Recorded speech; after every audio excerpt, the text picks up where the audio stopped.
All right, what is up, New York Mets fans? We are live on the channel here with the latest Mets news and rumors for a little bit of a lunchtime live. I definitely appreciate everyone being here with me as well.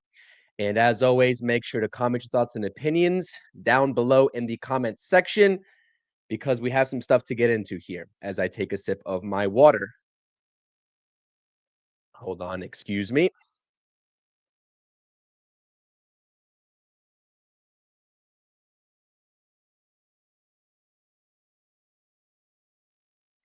Having some technical difficulties on the stream. I might have to set up a new stream. Can everybody hear me? Is everybody there? Is my mic disconnected?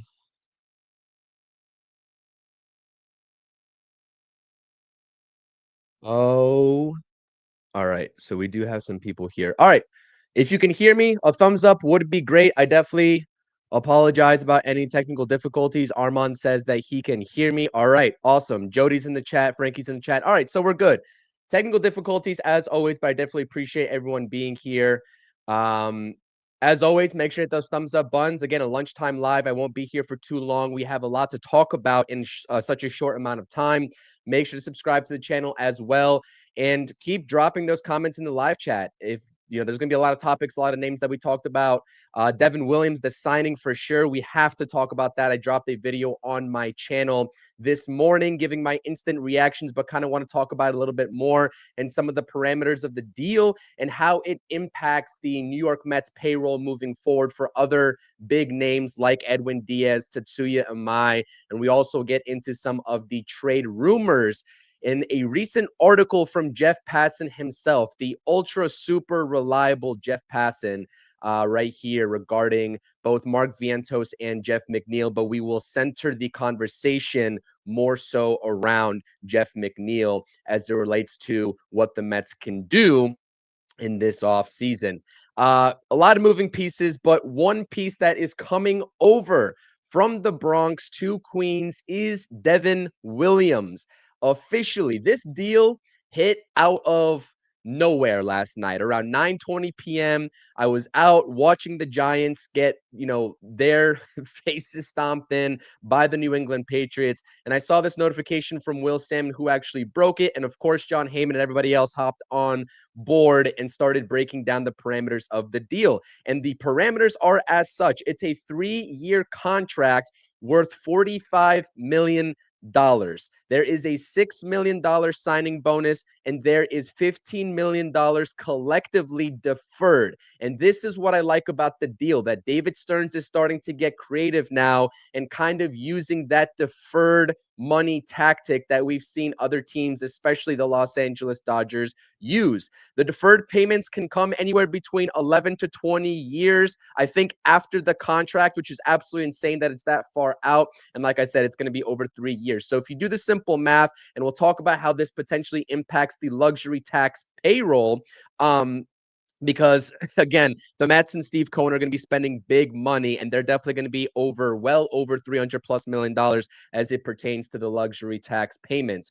But $51 million, you take 45 plus the $6 million signing bonus, divide that by 3, that's about $17 million AAV, and then you add in the deferments, which is basically $5 million per season, and that puts you just around $12 million.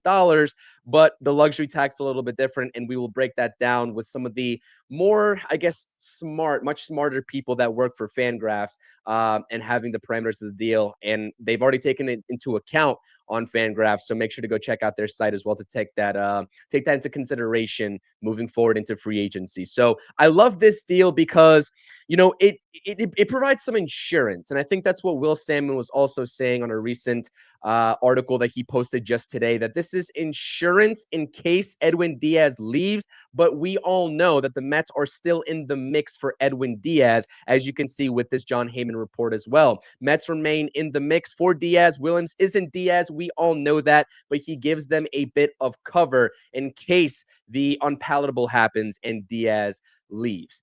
And the other reason why I really like this deal, because we all know that it was an up and down year in 2025 in the Bronx for Devin Williams. We already know that it was a horrible start, very inconsistent, a lot of blown saves early on. He got, I guess, pulled from the closing duties, and he was the setup man to Luke Weaver for the majority of the season. I think he got another chance as a closer. He got pulled again, and then he was the full-time setup guy. But it was really a story of two halves, and I guess I should say 3/4 to 1/4 of the season for Devin Williams last season, because in August is really when he started to go ahead and take off for the Yankees. He was an elite reliever for the Yankees post August. He really was. You take a look at some of the numbers over his final 23 appearances, right? You get to about 3/4 of the season,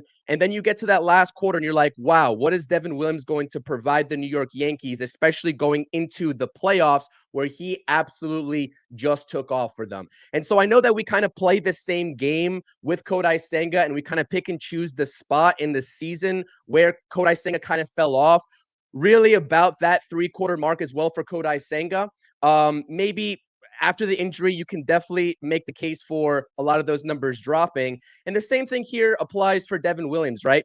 You pick a mark in the season and you're like, wow, this is a really good signing for the New York Mets because of the way that he finished that 2025 campaign in pinstripes.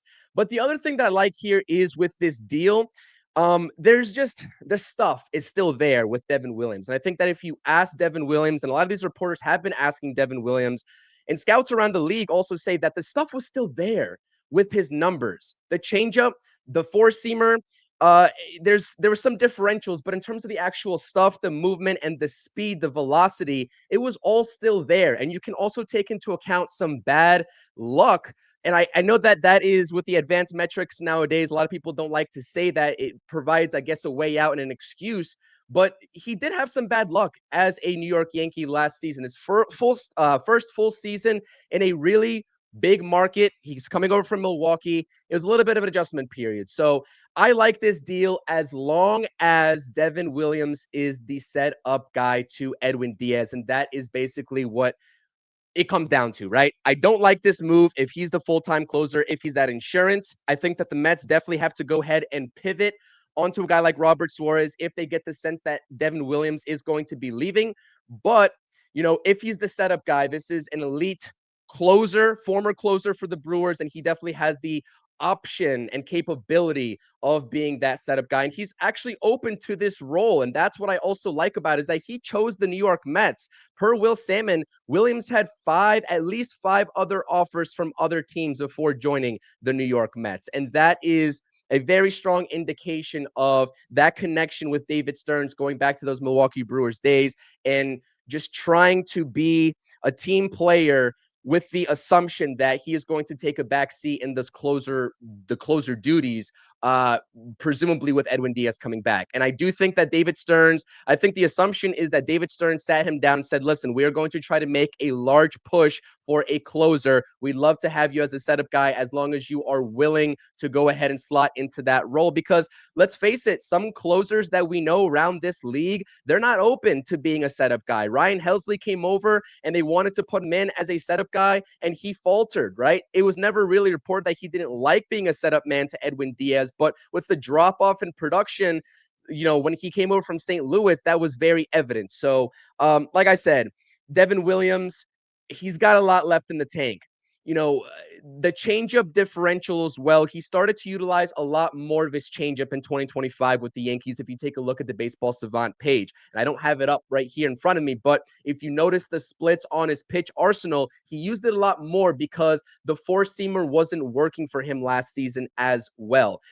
There is some concerns about a drop-off in velocity, but on average from 2024 to 2025, it wasn't that great, and it wasn't too concerning, at least to what, for what I can tell, and what I'm hearing from all these different scouts that are kind of assessing, his performance in 2025. I just think that bottom line is that he became a lot more predictable with the increased usage of his changeup, and it backfired on him, especially in the beginning parts of the season, like I just mentioned. So again, Appreciate you all being here on this live stream. We do have Telly in the chat too. Diaz, 4 for 84, $20 million signing bonus. You stay away from the fifth year, he gets a total value of $104 million done deal.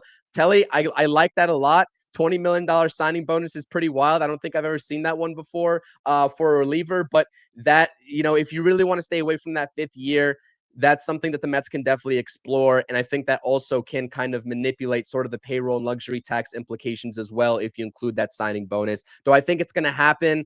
Probably not. And you might not even have to do that because, the initial asking price and the parameter of what we're hearing from Edwin Diaz is he wants the same deal as he signed before. He's older now.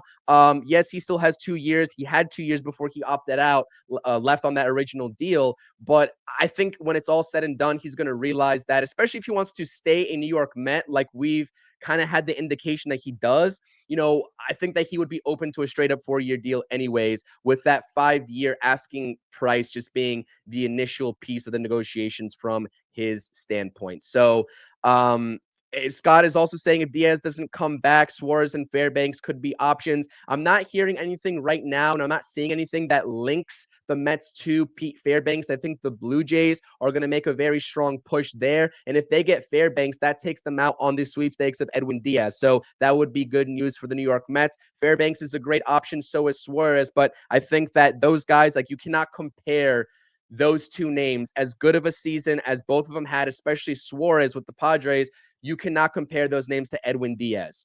Edwin Diaz, familiar with the organization, has been really good for the New York Mets for quite some time. 2022 season was immaculate. 2025 was that much better. And like I said, Edwin Diaz is just the number one option for the New York Mets. And I've been saying it all along on my channel. He absolutely has to be. So I appreciate Scott, Telly, Armand, and everybody in the chat right now. And also, please make sure to vote in the live chat poll. What do you think about this Devin Williams signing? Again, I know Yankees fans are going to clown this signing, saying the Mets are taking, the sloppy seconds and stuff like that. Clay Holmes, Juan Soto, Luis Severino way back when, right, in 2024. And now we have Devin Williams coming over.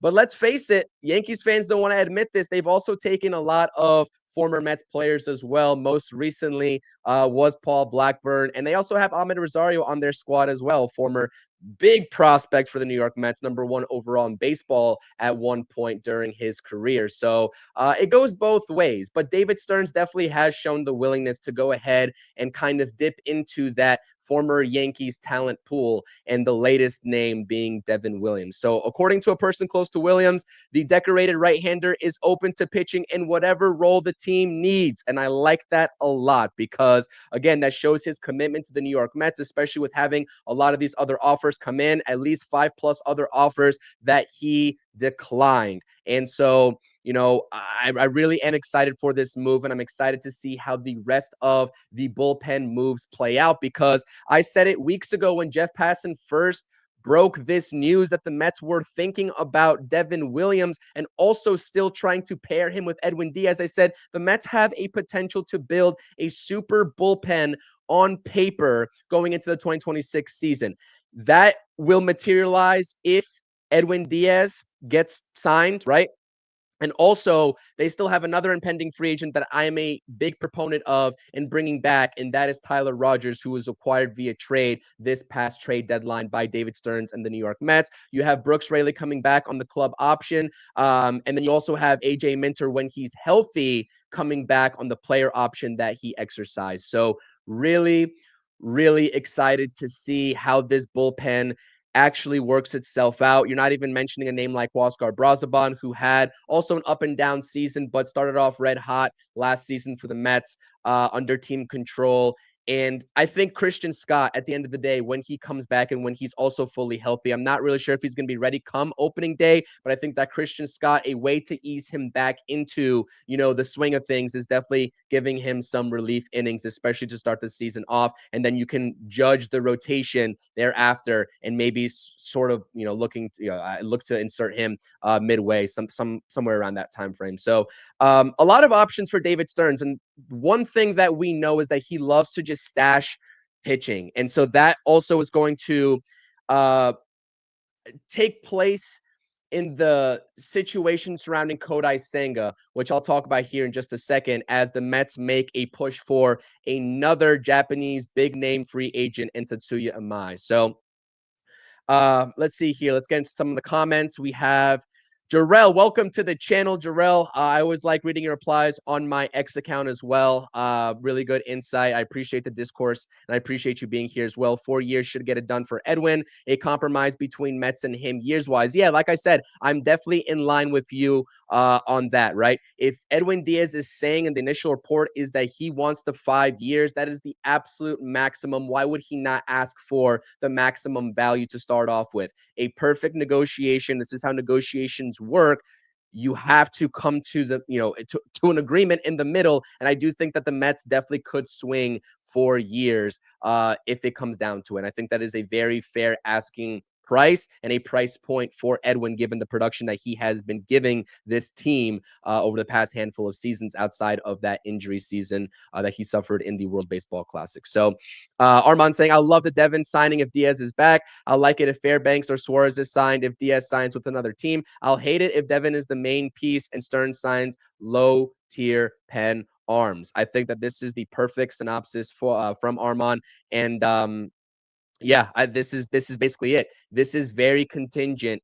Me either loving or hating this move is contingent on what happens with Edwin Diaz or some of the other big name free agents in the back end of the bullpen market here for David Stearns to go after if Edwin Diaz does end up leaving. But, I don't know.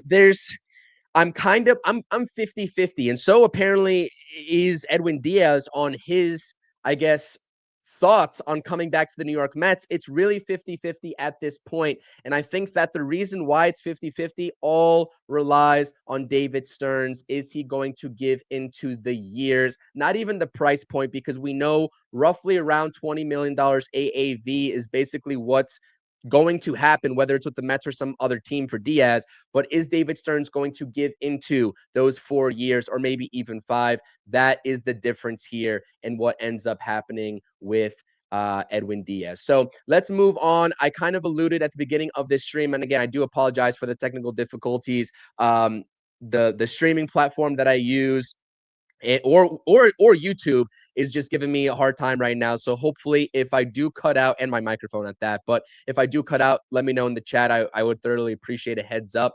And this is a lunchtime talk, right? Lunchtime Mets talk, nothing better than that. Sipping on coffee, water, whatever you have, whatever beverage, and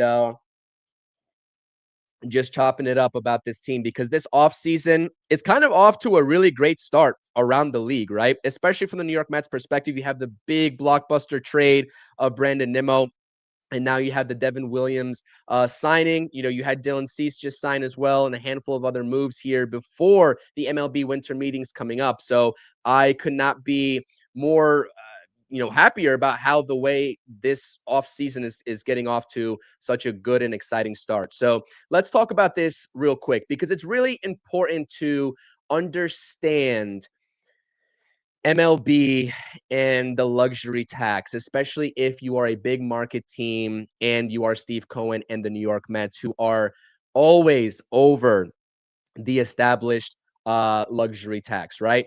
So the estimated luxury tax payroll for the New York Mets currently, taking into account, and this is directly from Fangraphs, right now is just over $277 million. And you can see this tweet right here from John Becker, who actually works for Fangraphs.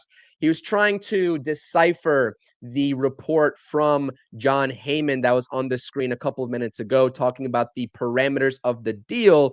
So, from Becker and his X account, parsing Heyman's tweet correctly, $5 million deferred per year to 11 to 20 years after the contract.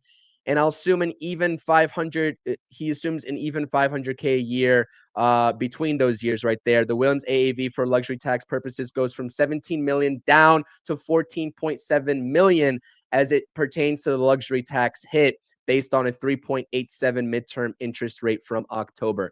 Like, all that math, all those percentages go way over my head. I like to read about it because it definitely is financially a very big indication as to, what the Mets next move is, maybe even via trade to free up some space. But we broke it down, right? It's 45 plus 6, 51 total. And is my audio still here? I appreciate the heads up, Jarrell. Is my audio still here? Can you guys hear me? Thumbs up, thumbs down. Good, not good. It's saying, hold on. Always have to deal with some technical difficulties. All right. Audio's good. All right. Stevie's saying the audio's good. All right. I appreciate it. At any point, if it does cut out, just let me know. But we went over the math, right? 15 million per year, $45 million over 3 years, plus the $6 million signing bonus divided by 3 is $17 million per year. But when you take into account the deferments, it's not going to be perfect, especially with these interest rates that John Becker is talking about right now. It ends up being $15.7 million instead of the full 17. So awesome. I appreciate Edwin and John from Pure Adrenaline Sports. Shout out to John being here in this lunchtime live stream. I definitely appreciate it. So it's not like, in the grand scheme of things, to us fans, it's not a big deal, but we just have to understand that instead of $17 million per, especially with the signing bonus, it's 15.7, like he's saying right here. You save a couple of $1 million on that luxury tax payroll. And that's important because I have it highlighted right here in yellow, $277.2 million. If that's what is being projected and estimated after, the arbitration players, etc. Because I think the only arbitration deal that we've seen so far is Tyrone Taylor. I could be mistaken on that. Actually, we've seen Tyler McGill too. So the arbitration estimates are slowly coming in. If that's at 277.2 right now, can you imagine, with all the holes that the New York Mets still have on this roster, what it is going to be at the end of the day? And for reference purposes, last season, the Mets were carrying a $337 million luxury tax hit, way beyond that last apron that teams are supposed to not go after before incurring these just mega taxes that Steve Cohen is paying on top of the roster as it stands. So this is what it is. So if you're at 277 right now, let's take a look at these aprons as it pertains to what MLB has for 2026 luxury tax thresholds. The base luxury tax threshold is $244 million. The Mets are well over that already. They are also already over the first surcharge at $264 million and are just shy by about $7 million projected in that second apron, that second surcharge threshold, right? And so you have left field open.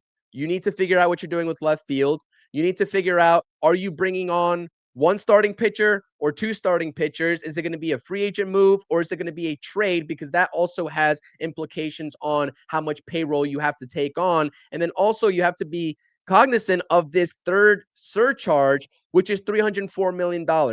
And the Mets at this point, especially with the CBA kicking in next season, I just don't see a world where they can operate below that third surcharge. You can manipulate and get some money off the books, right? Senga, Mcneil, we'll talk about that here in just a second. You can do that, which clears up some spots. But if you're talking about going still after the premier free agents like Edwin Diaz, like we just talked about, you're going to be adding so much more money onto that already established $277 million. And it kind of just makes my head hurt thinking about it, but that's not my money. That's Steve Cohen's money. So whenever I hear Mets fans talking about, oh, well, Steve Cohen isn't the owner that we think he is, this is not a Steve Cohen issue.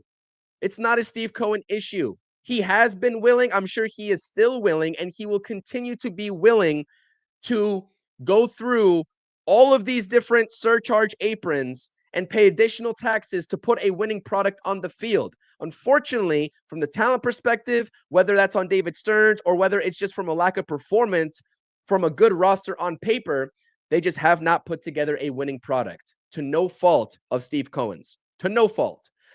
Easily, Scott says, over $304 million. A lot of holes left to fill. You're talking about Diaz. You're talking about maybe bringing back a guy like Pete Alonso. a lot. And you're talking about another bullpen move or two, even after the Diaz signing.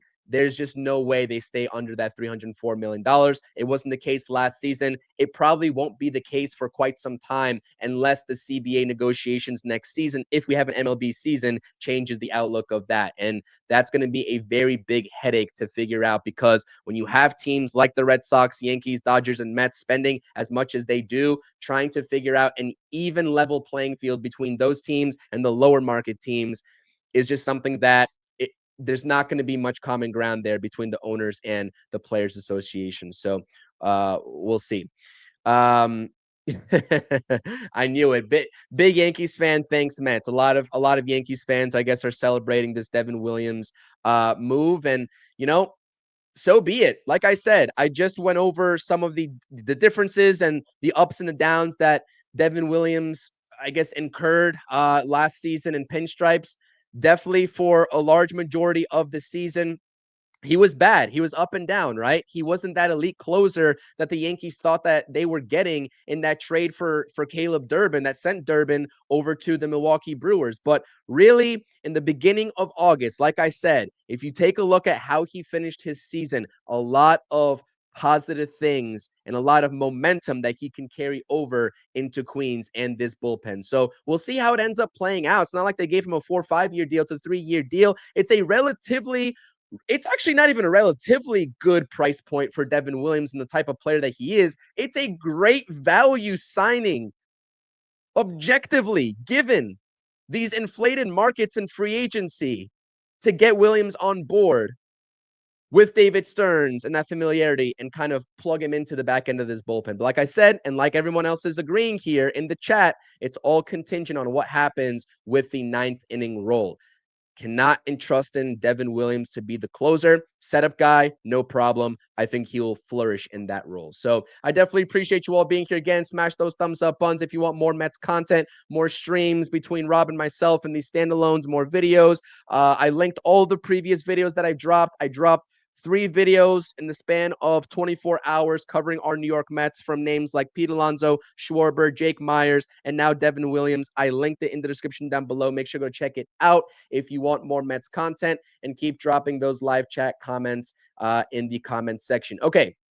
So we just got done talking about the payroll, right? We talked about Devin Williams. We talked about Edwin Diaz for a little bit. I think that's the obvious, right, of what we want to see with the bullpen moving forward. But let's talk about 2 standalone reports from 2 different names. And we talked about the payroll. We talked about the luxury tax. In order for the Mets to kind of feel a little bit more financial freedom, I guess, moving forward, and being more comfortable dropping big dollars on these free agents. I'm not saying that the Mets are, strapped for money here or even money conscious right now. I'm just saying, especially with the roster construction, you have movable players. 2 players that have already been identified as potential trade candidates for the New York Mets both carry a $15 million payroll hit each in 2026, and that is Jeff McNeil and Kodai Senga. Most recently, we saw the report from Will Salmon that Kodai Senga approached the New York Mets and basically told them, it's out of his hands. He has no control over it. But if he had to say, his preference is to stay with the New York Mets and really come back and contribute to the team and be a part of a potential winning organization, where he feels he kind of let the Mets down a little bit in 2025, which objectively down the stretch he did, especially after that injury that he sustained. He just wasn't the same pitcher. But ultimately, this is the decision of David Stearns. He has full control over what happens with Senga, and we have a recent Jeff Passan rumor, an article right here talking about Jeff McNeil. I'm going to save the Kodai Senga portion for a future stream or video. Let's talk about Jeff McNeil, because this is a little bit more of an obvious move here to get him off the books and free up some more, luxury tax payroll or whatever the Mets are thinking on the front of money, right? So Jeff McNeil, this is Passan's article. He named like 30 potential trade candidates. He gives the predicted chance of them getting traded, the percentage, and he also lists teams that are potential fits for these players. And if you take a look at this full article, he's talking about Sandy Alcantara. He was talking about a handful of other names. And there are some fits that he named the Mets as for these players, especially with the starting rotation. Sandy wasn't one of them, which kind of surprises me because he does seem like a good fit for the New York Mets, especially in a potential trade this offseason. But it just wasn't the case, according to Jeff Passan. So it's not the end all be all. This is Passan's opinion, I think, at the end of the day, plus what he's hearing. It's kind of a hybrid, fact and opinion. So this is what he had to say about Jeff McNeil, though. Right? Passan's usually reliable. He doesn't usually put think pieces out there, but especially if you have a lack of information, you have to fill in the holes here with the reporting. And I'm sure that's what he's doing with some of these names. But he is going out on a limb and saying that Jeff McNeil's chances of being traded by the New York Mets this offseason is at 80%. 80%. And he lists the Pirates, the Giants, and the Royals as potential suitors for Jeff McNeil this offseason. And there's no need for Jeff McNeil on this roster anymore. He's getting paid he's scheduled to get paid $15.75 million. Marcus Semien is now a New York Met for the next 3 seasons, and he will be handling the second base duties. And all we've heard from David Stearns is this preaching of run prevention. Yes, Jeff McNeil is versatile. We all know that. He can play the outfield, but he is not the name that you want in the outfield if you are going to put out the best lineup and the best defensive alignment out there in the outfield. That's just not what you're going to do. And he's not going to be a $15.75 million bench piece for this team. That's also just a wasted opportunity to get some money off the books. And Jeff Passan is saying here, the expectation is that McNeil will be dealt. Even if the Mets have to eat some of that $15.75 million, they are willing to do it, and they will be willing to do it if they can free up that roster spot to go after a true corner outfielder and a difference maker with the bat. Now, Jeff McNeil is coming off of a bounce back season offensively in 2025, and he is a versatile player. Unfortunately, going into his last year of this deal with the New York Mets, it's just not the right fit anymore. And I think that this decision is long overdue. We've been having this conversation surrounding Jeff McNeil for quite some time now, especially last offseason. And now things are finally starting to materialize, and we see an action from David Stearns in place. And that started with the Brandon Nimmo trade and getting Marcus Semien over in orange and blue to take on that position up the middle and be that double play tandem with Lindor. Marcus Semien, we know we're getting good defense, and McNeil and Lindor and that whole article that Mike Puma dropped, whether you want to say it's fact, fiction, a reach, it doesn't matter. What is a fact is that there was a report internally somewhere, whether it's a former player probably or just a staff member that's no longer part of this organization, they got into an altercation. And McNeil also isn't thought of. He's a solid second baseman, but he is not the most efficient at turning double plays. And I think a handful of plays last season definitely showed that. So I can see the Pirates. I think of the teams mentioned here, the Pirates actually make the most sense. And I would not expect anything of significant value coming back in return for a guy like Jeff McNeil, especially with 1 year left on his deal. At that value, that contract value, given the decline, like I said, this would just be more so of a trade of freeing up the roster spot and getting some money off the books rather than getting something of value in return. You can think about maybe a relief pitcher, a lower tier relief pitcher, or even a prospect coming back to the New York Mets in return. That's about it. I wouldn't expect any difference maker, a true difference maker for the Mets in 2026 to be coming back in a potential Jeff McNeil trade. Jarrell's saying Cohen will spend and go well over the tax, not an issue as long as we win, 100%. Better defense and get him in the lab with guys that know him best. Should get the best out of Devin Williams. Scott is saying no need for McNeil anymore. Could get payroll relief or a bullpen arm. Exactly. I think you'll be getting both. I think you had the opportunity to get both, right? A team sends over a reliever. You probably have to take on some of the money of that $15.75 million, like Jeff Passan is saying right here, but you still are going to save. Let's say you pay $3 to $4 million of that 15. You're saving $10 to $11 million on the payroll, which may not, again, seem huge to us Mets fans because Steve Cohen, Mr. Money, is all about money, and that's what he's made of. But I think to this front office, especially David Stearns, him trying to be as money efficient as possible, that's a big deal to him, I am sure. Mcneil in the top 10 prospect would be ideal for the Guardians. Yeah, I don't like, I think the Pirates are fit. Not too sure about the Giants. Maybe they're fit. The Guardians seem like they could be fit on paper. I'm not really sure what you'd get back from the Guardians, Telly. If you have an idea, I'm trying to think on the fly here. It's kind of hard for me to do. I don't want to throw something random out there, but I mean, I guess you can throw the Guardians in there as well. But these are officially the three teams that you see highlighted that Jeff Passan has specifically named. What? That's not happening. Actually, in this article, that's actually a good point that you bring up. And this is why I appreciate your comment. I appreciate you being here because that I'm a big Stephen Kwan proponent. I would sign up for that trade in a heartbeat. I don't think that it would be a top 10 prospect. And Mcneil, I think that's a little bit of an underpay. I think that's a lot of an underpay, especially given the 2 years of control Stephen Kwan has left.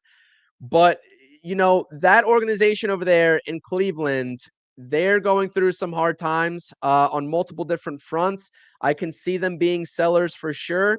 But yeah, I don't know. I'll keep an eye on that though. I'll keep an eye on that.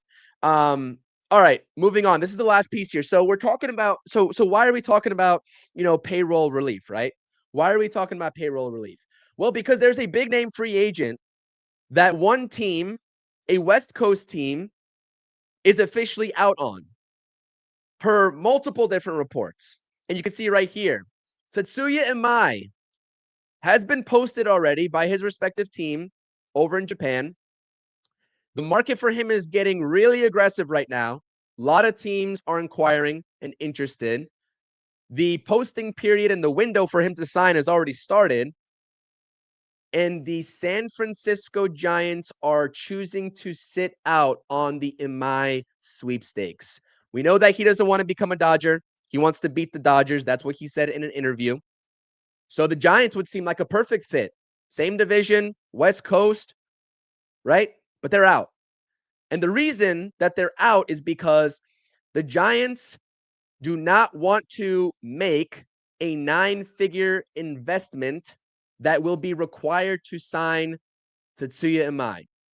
And a lot of projections with him being 27 years old, right? This is not a Senga situation when he's coming over to the big leagues and, he's 30 plus years old already. This guy's 27 years old, pretty much entering the prime of his career when you think about the age. And of course, he's going to get a long-term deal. Of course, he's going to get a long-term deal. 6 years, 7 years, maybe even 8 years. I think 6 years, given the uncertainty of how he'll, kind of come over and perform right away.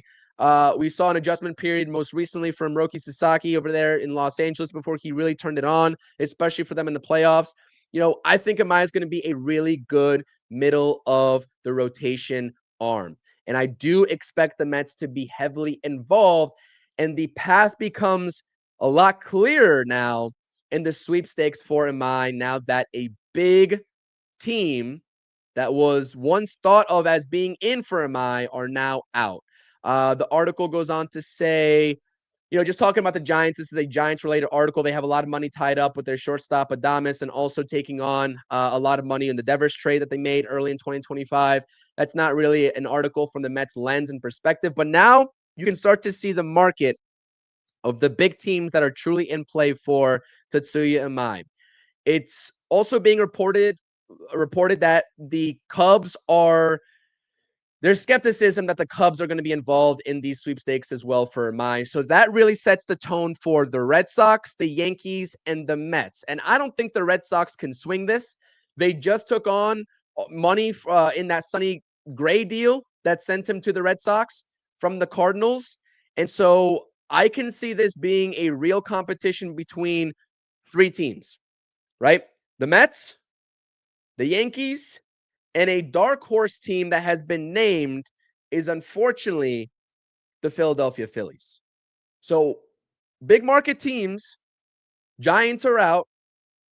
And we know that it's probably going to be, at least given the age, a 6-year deal worth around $25 million is the starting point of what I would think the contract could look like. So a lot of projections that I've seen are 6 years, $150 million, which is an even $25 million AAV. I would do that in a heartbeat, especially given this rotation right now, given the uncertainties of some bigger names on the trade market. Although Passan also names Joe Ryan as a potential fit for the New York Mets, as well as Pablo Lopez that I've talked about previously on my channel. So it's a 50-50 chance that some of these big name pitchers are going to be on the trade block. The best way to get one of two needed starting pitchers in the door this offseason for the Mets is via free agency. And I really do think, with what we've been hearing so far across all fronts, that the Mets and David Stearns are going to be heavily interested in this market for Tatsuya Imai, and the Giants are officially out, so it helps the cause there in terms of actually landing him to a deal. I think the biggest threats right now are the Yankees. I really do. I think that is the biggest team that is a threat for the services of Tatsuya Imai.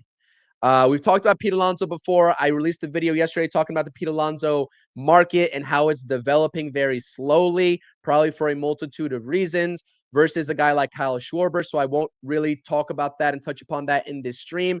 That's really all I had for you all today.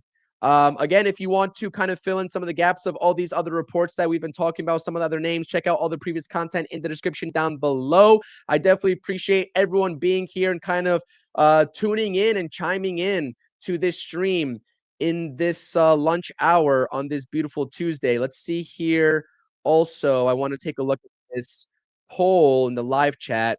60 votes. Do you think Mets will land Edwin Diaz after the Devin Williams signing? 92% of you all are saying yes, you do think that Diaz will be back.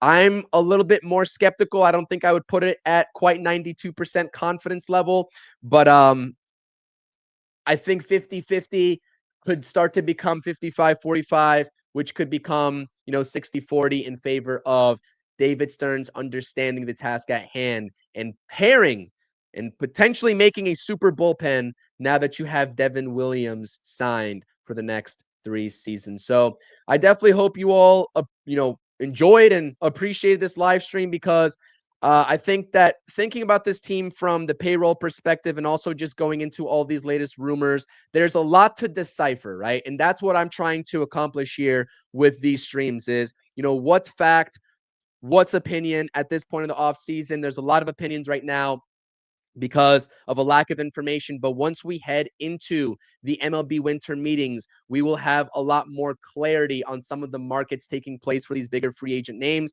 And we could even see a big signing happen before the winter meetings, like a guy like Kyle Schwarber coming off of the board. So we will see. I will keep you all updated as best as I can about the latest news and happenings. But Devin Williams is officially a New York Met. I'm very excited. Really like Devin Williams. He's got that airbender changeup that is coming over to Queens. I know that he struggled for the large majority of 2025 in pinstripes. Yankees fans are clowning this signing, but you know what?